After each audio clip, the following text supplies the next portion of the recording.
Assalamualaikum warahmatullahi wabarakatuh. Perkenalkan, nama saya Wida Wulandari. Di kesempatan video kali ini saya akan membahas tentang pergerakan wanita di Indonesia. Nah, tugas ini tuh saya buat sebagai tugas akhir semester dalam mata kuliah Sejarah Indonesia pada masa kolonial dengan dosen pengampu Bapak Nurdiansyah MPD. Nah, langsung saja kita masuki ke pembahasan, yaitu pergerakan wanita di Indonesia.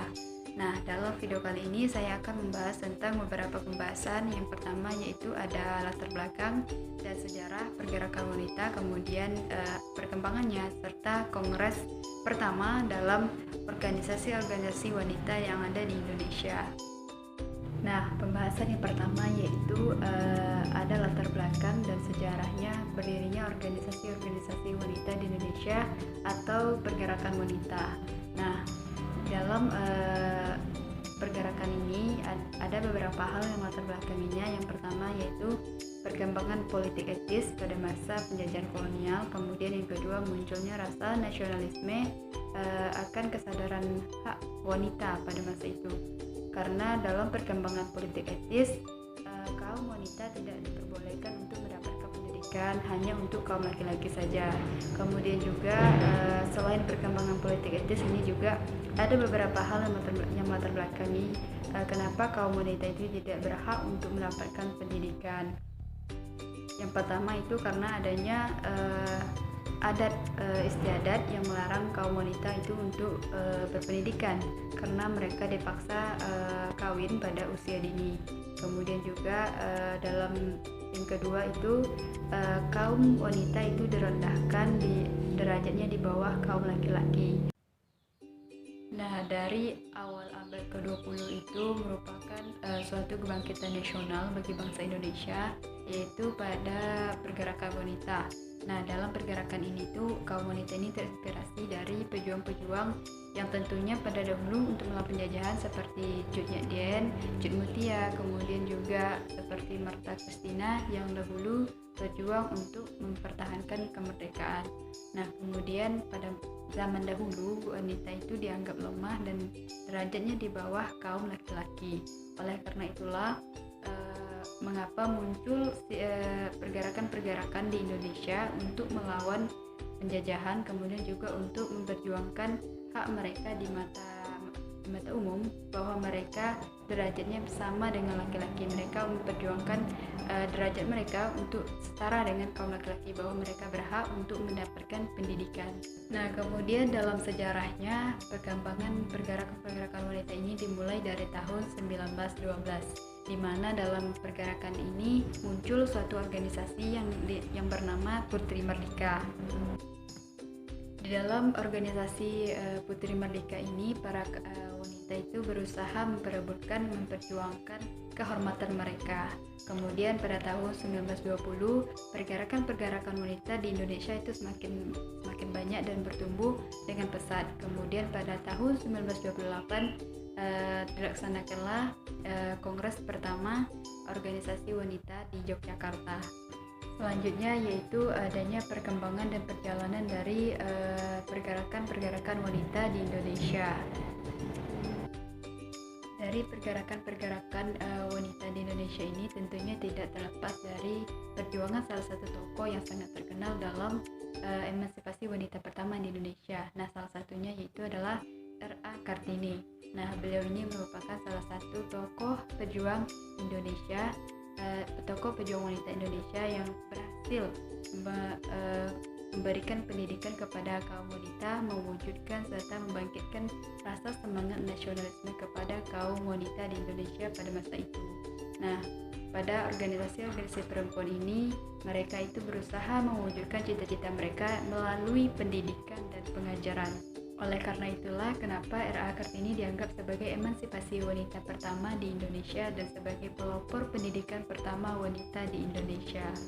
Nah, selanjutnya berbagai organisasi perempuan di Indonesia itu berkembang dengan pesat dari tahun ke tahun, yang dimulai dari tahun 1912 itu berdirinya suatu organisasi yang disebut dengan organisasi Putri Merdeka. Kemudian pada tahun 1913 berdirilah suatu organisasi yang dinamakan dengan organisasi Wanita Utomo yang merupakan pergerakan ini di atas prakarsa istri-istri para pengurus organisasi Budi Utomo.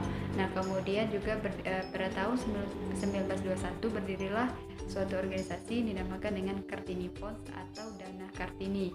Kemudian pada tahun 1922 berdirilah suatu organisasi yang dinamakan dengan Wanita Taman Siswa.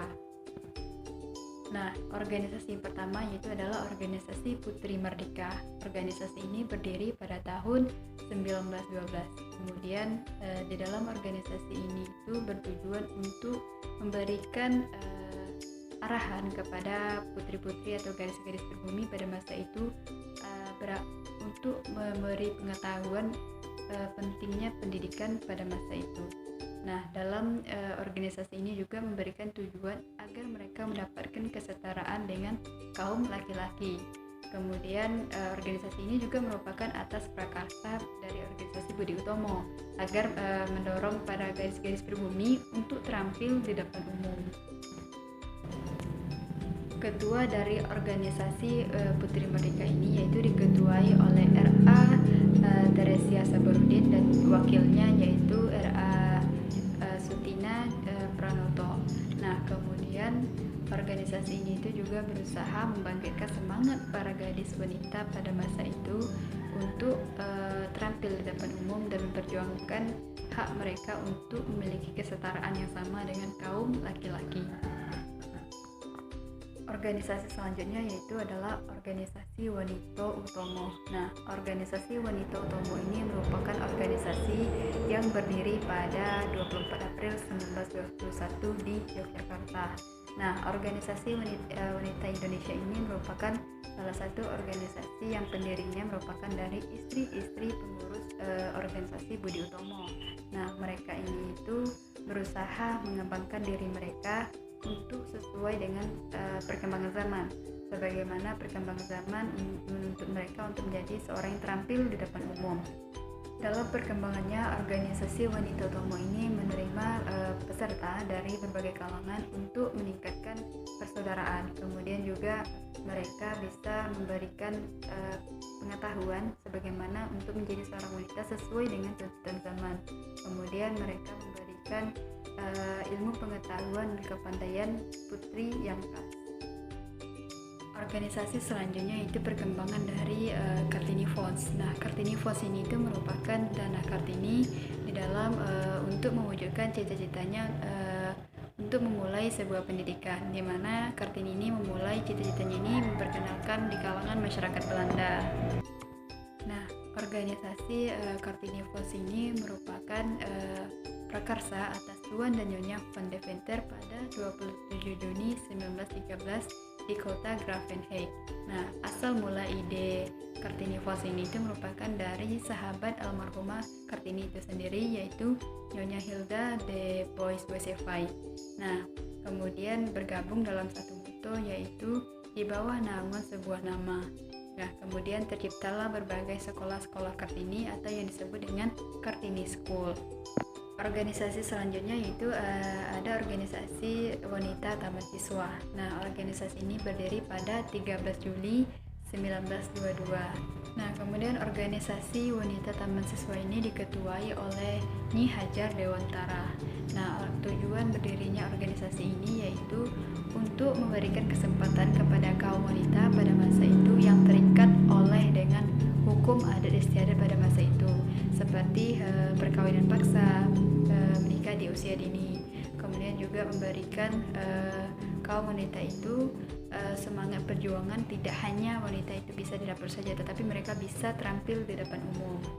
Pembahasan selanjutnya yaitu adanya Kongres pertama Organisasi Wanita di Indonesia pada tahun 1928. Nah, dalam Kongres pertama ini ada beberapa pokok yang dibahas di dalam Kongres ini. Yang pertama itu adalah mengenai pendidikan, kemudian reformasi perkawinan, koedukasi antara perempuan dan laki-laki yang satu kelas dalam satu kelas, kemudian juga poligami. Nah, Kongres pertama Organisasi Wanita Indonesia ini merupakan hasil dari kerja keras mereka dalam mewujudkan perjuangan-perjuangan untuk mendapatkan kehormatan mereka di mata umum.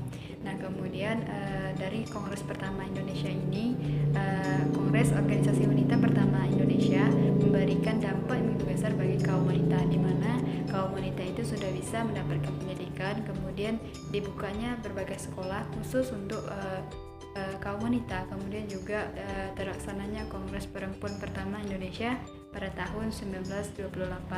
Nah, dari Kongres Perempuan pertama Indonesia ini yang dilakukan yang diselenggarakan pada tahun 1928, mereka memutuskan beberapa hal. Yang pertama yaitu mendirikan Badan Mufakat, yaitu perkumpulan-perkumpulan bagi kaum wanita atau biasa disebut dengan PPPI. Nah, kemudian juga mereka memberikan bantuan berupa beasiswa kepada anak-anak perempuan Indonesia yang memiliki kepandaian namun memiliki keterbatasan dalam menunjang pendidikannya. Kemudian juga mereka berusaha memberantas perkawinan usia dini. Kemudian juga mereka memajukan berbagai pendidikan kepanduan bagi kaum wanita pada masa itu. Nah, Kongres pertama Indonesia ini juga Kongres Perempuan pertama Indonesia ini juga membawa dampak yang begitu besar sampailah dengan sekarang yang diperingati sebagai hari sejarah, yaitu setiap per 22 Desembernya sebagai peringatan Hari Ibu. Oleh karena itulah kenapa setiap tanggal 22 Desember itu diperingati sebagai Hari Ibu, karena Kongres pertama Perempuan Indonesia pertama ini menghasilkan berbagai perubahan-perubahan di dalam kehidupan tatanan dalam kaum wanita. Nah, kemudian kaum wanita sampai sekarang mendapatkan pendidikan karena perjuangan mereka pada masa lalu. Baiklah, hanya itu yang dapat saya sampaikan. Mohon maaf jika ada kesalahan. Saya akhiri. Assalamualaikum warahmatullahi wabarakatuh.